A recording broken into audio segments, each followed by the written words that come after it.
Genetic code. ठीक है, आज हम जेनेटिक कोड के बारे में पढ़ेंगे।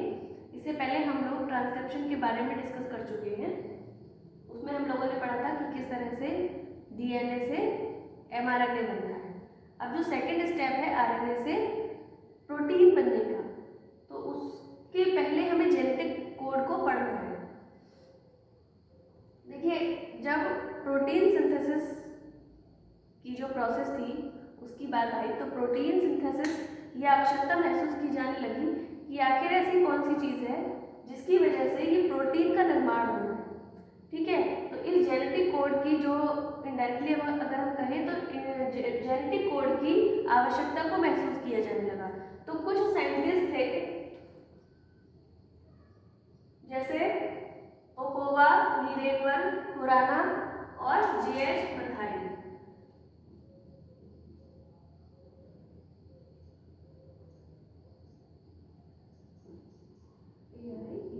जॉन मथाई।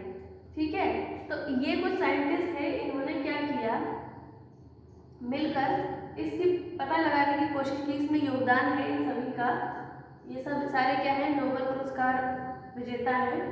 तो इन्होंने क्या किया, पहले आरएनए को, मतलब कृत्रिम आरएनए को, कृत्रिम संश्लेषित आरएनए के अणुओं को खंड में विभाजित किया और उसके द्वारा जो प्रोटीन कोड हो रही है वो कौन से अमीनो एसिड कोड कर रहा है, ठीक है, इसका अध्ययन किया।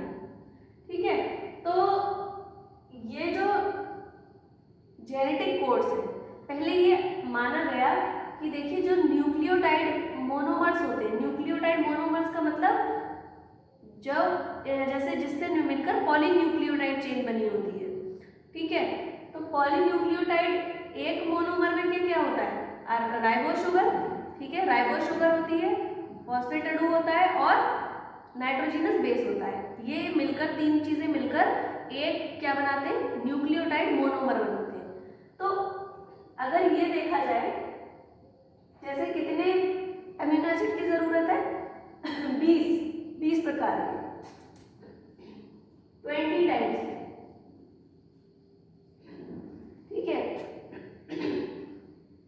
अगर ये देखा जाए कि जो हमें पता है कि मोनोमर्स जो होते हैं, न्यूक्लियोटाइड मोनोमर्स जो होते हैं वो केवल 4 प्रकार के होते हैं। आपने पढ़ा है डीएनए में कि ये मोनोमर्स जो होते हैं वो कितने टाइप के होते हैं, केवल 4 टाइप के। तो जो अमीनो एसिड कोड हो रहे हैं वो तो ज़्यादा टाइप के हो रहे हैं, मतलब 20 प्रकार के होते हैं। ठीक है, तो 20 प्रकार के जो अमीनो एसिड है वो कैसे कोड हो रहे हैं। ठीक है, अगर हम माने कि अगर हम ये माने कि 4 टाइप के मोनोमर्स है, न्यूक्लियोटाइड मोनोमर्स, तो वो केवल, अगर हम माने कि एक मोनोमर केवल एक अमीनो एसिड को कोड कर रहा है, तो ये कितने हुए, केवल 4 है, तो 4 न्यूक्लियोटाइड मोनोमर है तो केवल 4 अमीनो एसिड को कोड करेंगे, है ना। लेकिन ज़्यादा है, संख्या अमीनो एसिड की क्या है, ज़्यादा है। तो फिर हमने देखा कि अगर हम इसको डबल कर दें, मतलब कि अगर जो क्रम है कोड का, अगर एमआरएनए पे जो बेसिस है या न्यूक्लियोटाइड मोनोमर है, अगर दो मिलकर कोड करें, दो के ग्रुप में, जैसे कि GG या TA या TC या कोई, मतलब GCG, अगर आप दो के ग्रुप में दो न्यूक्लियोटाइड मोनोमर एक अमीनो एसिड को कोड कर रहा है, तब भी कितने हुए, 4 × 4 16 ही हुए। लेकिन अमीनो एसिड फिर भी इससे ज़्यादा है ना, कितने हैं, 20 है। तो इसका मतलब बाद में क्या पता चला कि ये ना तो एक न्यूक्लियोटाइड मोनोमर एक अमीनो एसिड को कोड कर रहा है, ना ही ये दो के ग्रुप में कर रहे हैं, बल्कि कितने के ग्रुप में कर रहे हैं, 3 के ग्रुप में। मतलब 3 जो एमआरएनए पे आपको पता है, जो एमआरएनए होता है उस पे डीएनए की संकेत सूचना होती है जो प्रोटीन के निर्माण में हेल्प करती है। ठीक है, तो ये जो जैसे ये एमआरएनए है, तो इस पे जो सूचना होगी वो ना तो एक के फॉर्म में होगी, मतलब एक न्यूक्लियोटाइड मोनोमर एक अमीनो एसिड को कोड नहीं करेगा, ना ही ये 2 करेंगे, बल्कि ये 3 मिलकर, 3 न्यूक्लियोटाइड मोनोमर मिलकर क्या करेंगे, एक अमीनो एसिड को कोड करेंगे। तो 4 की पावर 3 अगर आप ऐसे कर दें तो क्या बनेगा, 4 × 4 4 × 4 यानी 64। ओके, तो अब हमारी ये संख्या आ गई 20 से ज़्यादा, मतलब कि क्या है 20 से अब ये जो है अगर 3 की फॉर्म में कोड करेंगे तो हमारे 20 अमीनो एसिड कवर हो जाएंगे। ठीक है, तो ये इसका अध्ययन बाद में किया गया था।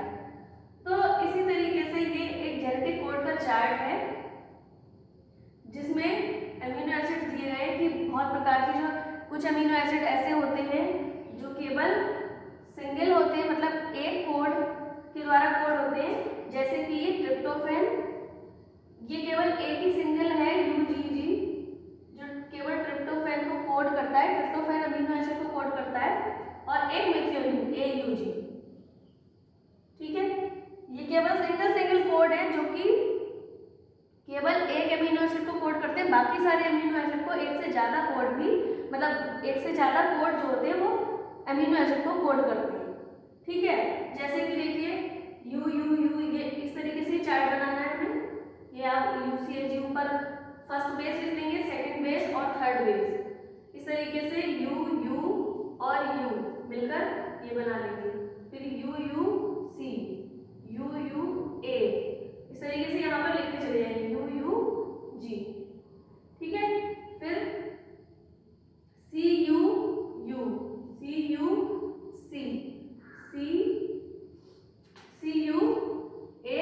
और CUG, ये चारों कोड यहाँ पे इस तरीके से हमें ये पूरा चार्ट बनाना होता है।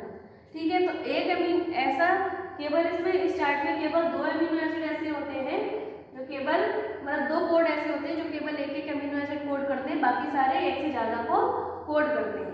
ठीक है, बाकी सारे कोड जो होते हैं वो एक से ज़्यादा अमीनो एसिड को कोड करते हैं, जैसे कि एक केवल ट्रिप्टोफैन और मेथियोनिन को हम स्टार्ट कोडॉन भी बोलते हैं। अभी जब आप ट्रांसलेशन की प्रोसेस पढ़ेंगे, मतलब प्रोटीन सिंथेसिस की निर्माण की प्रक्रिया को पढ़ेंगे, तो उसमें देखेंगे जो सबसे पहले स्टार्ट होती है प्रोटीन निर्माण मतलब प्रोटीन बनने की प्रोसेस, तो वो किस कोड से होती है, किस अमीनो एसिड से होती है, मेथियोनिन से होती है, इसे हम स्टार्ट कोडॉन भी बोलते हैं।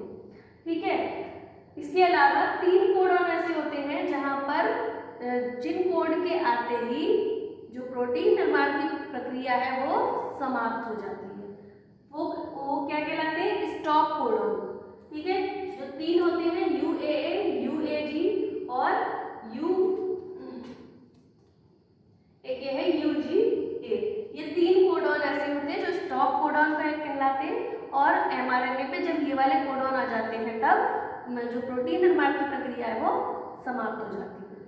ठीक है, इसके अलावा जो बाकी के कोड्स हैं वो अलग अलग टाइप के जो अमीनो एसिड है वो कोड करते हैं, जैसे कि ये 2 ऊपर के फिनाइल एलेनिन, फिर ल्यूसीन, ये देखिए 6 कोड है जो ल्यूसीन को कोड कर रहे हैं। इसी प्रकार से तो 64 हुए, वरना 20 अमीनो एसिड है, तो बाकी के मतलब बाकी जो कोड है वो क्या कोड करेंगे, यही अमीनो एसिड को रिपीट करते हैं।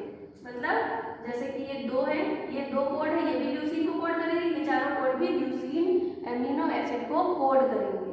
ठीक है, इसके बाद ये जो है ये तीनों आइसोल्यूसीन को कोड करेंगे, ये AUG मैंने आपको बता ही दिया, मेथियोनिन स्टार्ट कोडॉन है, नीचे के ये चारों वैलिन को कोड करेंगे, VAN शॉर्ट में लिखे सारे, वैलिन को कोड करेंगे। इसके आगे सेलिन को कोड करेंगे, ये चारों, ये जो चारों हैं ये प्रोलाइन को कोड करेंगे, ये चारों थ्रियोनिन, एलेनिन, टायरोसिन, हिस्टिडीन, ल्यूटेनिन, एस्परजीन, लाइसिन, ये एस्परजीन, ग्लूटीन, cysteine, arginine, serine, arginine, glycine, इस तरीके से ये सारे अमीनो एसिड हैं जो एक से ज़्यादा कोड के द्वारा कोड होते हैं। ठीक है, जो एक से ज़्यादा इनका ये है कोड है वो इसको अमीनो एसिड को कोड करते हैं। ठीक है, अब इनकी कुछ विशेषताएं होती हैं। ठीक है, क्या विशेषता होती है, पहली विशेषता इसकी ये है कि genetic code is compound of triplet मतलब जेनेटिक कोड किसका बना होता है, 3 त्रिक का, मतलब 3 की फॉर्म में होगा। न्यूक्लियोटाइड कितने होंगे, मोनोमर 3 होंगे। ठीक है, इसीलिए क्या लिखा है, the genetic code is compound of triplet. Second है the genetic code is non overlapping. Non overlapping का मतलब ये है जब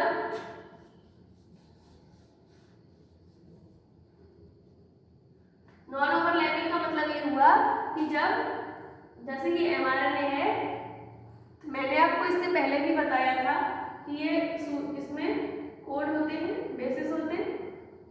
तो जब प्रोटीन निर्माण की प्रोसेस होती है तो कंटिन्यूअसली होती है, ठीक। ऐसा नहीं होता कि यहाँ पर मान लीजिए ये 3 कोड में एक अमीनो एसिड कोड किया, फिर 2 छोड़ दिए हुए, फिर 3 करी, ऐसा नहीं होता है, जबकि लगातार होता है।